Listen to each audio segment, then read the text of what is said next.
I never expected to be an activist. But I was raised in a family with really strong values. I was born in the mid-50s. My parents were involved in the civil rights movement. And I grew up in a family that believed that everyone should have an equal opportunity. And I was also raised in a family where they believed that we all had a responsibility to be good citizens, to be engaged. And the real question in my life was, when would my opportunity come up? It wasn't like I was looking for it. It was more that there never seemed to be anything going on in which I could be a useful voice. So when I began my career, all of that went into the back of my mind. But I still had a really strong value system. And I noticed, beginning in 2007, that the values of Silicon Valley were changing. The Silicon Valley was moving away from the value system of Steve Jobs and empowering users to starting to view the people who use the products as a source of economic value, not a beneficiary of it. And I had to pass on a series of companies that I knew were going to be successful. It started with Zynga, and then Spotify, and then Uber, all of which I could have been an investor in practically at the beginning. I don't want to be critical of those companies specifically, but for me, my value system said, I want to be involved in companies where our values are aligned. And they were comfortable exploiting certain populations, and I just didn't feel good about that.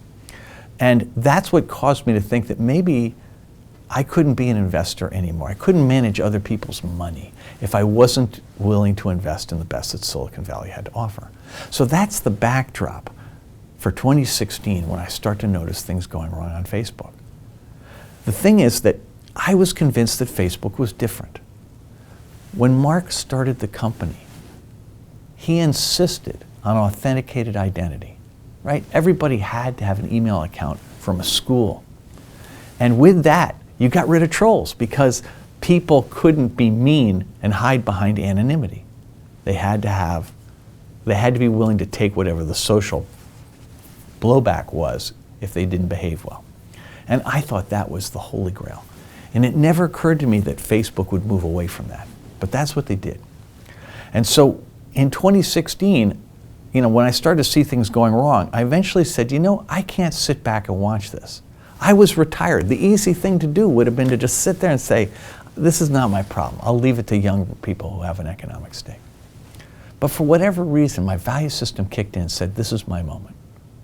There's something really wrong here. I need to reach out to my friends. I thought Mark and Cheryl were the victims. I didn't think that they were the cause of any of this. And I wanted initially to protect them. The hard part came when I discovered, no, they weren't interested in fixing the problem. They wanted to treat it as a public relations problem. Now I'm faced with a quandary. This is a company I'd been involved in, not from the very beginning, but from year 2, or year 3, I guess. They were 2 years old when I first met them.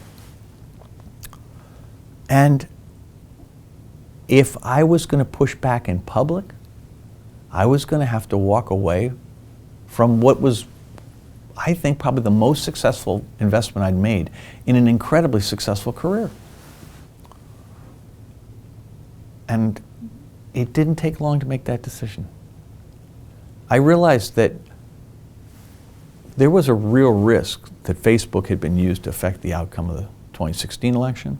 It was almost certainly a factor in the Brexit referendum in the United Kingdom.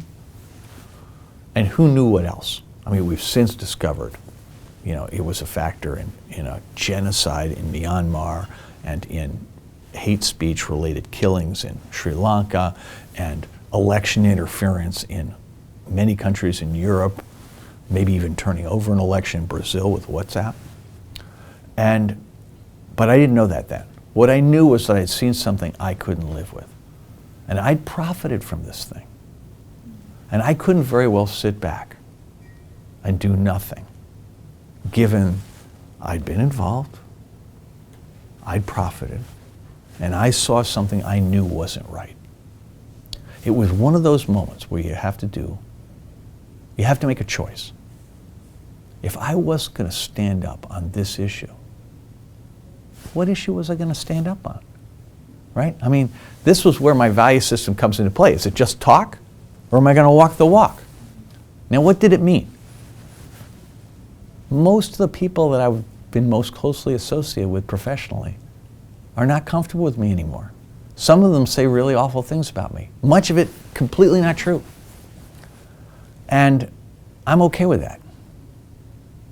I'm okay with that because I believe what I'm doing is right. And I believe that if Mark and Cheryl get a good night's sleep, if Larry and Sergey get a good night's sleep, they'll wake up and realize, they'll have an epiphany that they've been successful beyond their wildest dreams. And the time has come to be the hero in their own story. That the next $1 billion isn't worth anything to them. That they can do more good in a year by reforming their companies than they can ever do with a foundation.